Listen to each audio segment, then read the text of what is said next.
সংকল্পবদ্ধ হতে হবে, আমাদেরকে পণ করতে হবে, আমাদেরকে জীবন বাজি রেখে এবারের ইলেকশনে সংগ্রামী হয়ে ভোট পাড়া দিয়ে সত্যিকারের ভোটাধিকার প্রয়োগ করতেই হবে। এদেশকে পরিবর্তনের করতে হবে, এদেশের নেতৃত্বের পরিবর্তন নাই, এদেশের সিস্টেমকে পরিবর্তন করতে হবে। আমরা এদেশকে যদি পরিবর্তন করতে চাই তাহলে শুধু একটি জায়গায় পরিবর্তনের সূচনা দরকার। আমরা অত্যন্ত আশাহত, মর্মাহত এবং আমরা ব্যথিত। 2024-এর সেই বেশি দিন নয়, এখনো 1.5 বছর হয় নাই। এই 1.5 বছরের ভিতরেই অসংখ্য মানুষ যারা জীবনের বিনিময়ে আমাদের দেশকে স্বাধীন করলো, কিন্তু আবার নতুন করে সেই ফ্যাসিবাদের দিকে, প্রেতাত্মার দিকে তারা নতুন করে চলে আসছে কিছু মানুষ। আমরা দেখেছি নতুন করে যে ফ্যাসিবাদ জন্ম হচ্ছে সেটা কোনো পরিবারের মতবাদ বা কোনো দলের তৈরি মানুষের তৈরি মতবাদ। সুতরাং মনুষ্যর তৈরি মতবাদ দিয়ে মানুষের মুক্তি সম্ভব নয়, সেটা প্রমাণিত হয়েছে। 1971 সালে এদেশের মানুষ আবার তাদের দেওয়ালে পিঠ থেকে যায় এবং আবার তারা ঘুরে দাঁড়ায় এবং এই দেশ থেকে পাকিস্তানিদেরকে বিদায় করে, বাংলাদেশের স্বাধীনতা অর্জন করে। কিন্তু দুঃখজনক হলেও সত্য, সেই স্বাধীনতার মোড়কে অন্য আরেক দেশ আবার তাদের প্রেতাত্মা হয়ে এদেশের উপর চেপে ধরে, যার বাস্তব প্রমাণ আতাউল গনি ওসমানী, নজরুল ইসলাম। কেউ আমাদের স্বাধীনতার সময় ছিল না, আমাদের স্বাধীনতার কাউকে স্মরণ করা হয় নাই। একটা দিল্লি থেকে প্রেসক্রিপশন নিয়ে এসে এদেশে নতুন করে সংবিধান রচনা করে এদেশকে মানুষকে আবার শোষণ করার পায়তারা নতুন করে বন্দোবস্ত করা হয়। প্রিয় এলাকাবাসী, তার ফলশ্রুতিতে 72-এ ভোট হয়, 73-এ ভোট হয়। 73 সালে আমাদের এক সচিবের সঙ্গে কয়েকদিন আগে গুলশানে কথা হচ্ছিল। তিনি বললেন সকাল 11টার সময় তিনি অনেক আশা করে ভোট দিতে গিয়েছেন। উনি যে শুনলেন যে ওনার নাম, বাবার নাম এবং হোল্ডিং নাম্বার, বলল আপনার নাম্বারে তো অলরেডি একটু আগে ভোট দিয়ে গেছেন। সুতরাং মানুষের ভোটাধিকার যে চুরি করার রীতি সেই 1972-73 থেকে এদেশে বীজ বপন করেছিল।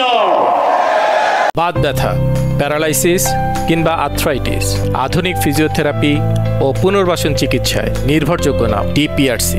যার ফলশ্রুতিতে এদেশের মানুষের সঙ্গে ভোটের নামে বিভিন্ন সময় তামাশা করা হয়েছে, মানুষের সত্যিকারের অধিকারকে মানুষের দেওয়া হয় নাই। প্রিয় এলাকাবাসী, তার ফলশ্রুতিতে একের পর এক যখন 1991, 1996, 2001 এ পর্যন্ত তাও মিনিমাম একটা পর্যায় তারা রেখেছিল। 2008 সাল থেকে শুরু করে পরপর যে নির্বাচনগুলো হয়েছে সেখানে তারা দামি ভোট, রাতের ভোট, গুন্ডা পান্ডা ঠান্ডা এই সকল ভোট করে এদেশের মানুষের সঙ্গে, মানুষের অধিকারের সঙ্গে, মানুষের মতের সঙ্গে সর্বোচ্চ পরিমাণ তাদের সঙ্গে ভোটাধিকারের ব্যাপারে তারা তামাশা করেছে, মানুষকে লজ্জা দিয়েছে। মানুষ শেষ পর্যন্ত আবার ঘুরে দাঁড়ানোর পরিকল্পনা নেয়। মানুষের প্রতি অত্যাচার এমন পর্যায়ে চলে গিয়েছিল যে অসংখ্য ভাই তারা তাদের স্ত্রী হারা হয়েছে, অসংখ্য বোনেরা তাদের স্বামী হারা হয়েছে, ছোট ছোট শিশু জন্মের পরে কোনোদিন বাবা বলে ডাকতে পারে নাই। সর্বোপরি আয়না ঘরের নামে যে নির্যাতন করা হয়েছে, বা এ জাতির যুব সমাজ নতুন করে ঘুরে দাঁড়াতে শেখে।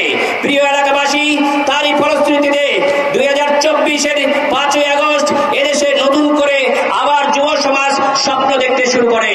এই স্বপ্ন অসংখ্য শহীদের বিনিময়ে, এই স্বপ্ন অসংখ্য মানুষের হাত পা জীবনের স্যাক্রিফাইসের মাধ্যমে। এখনো আমার সামনে অসংখ্য মানুষ 2 চোখ হারিয়েছে, অসংখ্য মানুষ 1 চোখ হারিয়েছে, আমরা তাদেরকে দেখতে গিয়েছি। এই শহীদরা, এই জীবন্ত শহীদরা এখনো আমাদের সমাজে ঘুরে বেড়াচ্ছে। প্রিয় দেশবাসী, প্রিয় জাতি, আপনাদেরকে বলতে চাই, তারা যে আমাদেরকে এই সুযোগ করে দিয়েছে দেশ গড়ার, এই সুযোগ আপনারা কি হাতছাড়া করবেন নাকি এগিয়ে যাবেন? আমাদেরকে এগিয়ে যেতেই হবে। এই দেশকে পুনর্গঠনের যে সুযোগ এবার এসেছে, গেল 300 বছরেও আসে নাই, আগামী কয়েকশো বছরেও আর আসবে আমরা জানি না।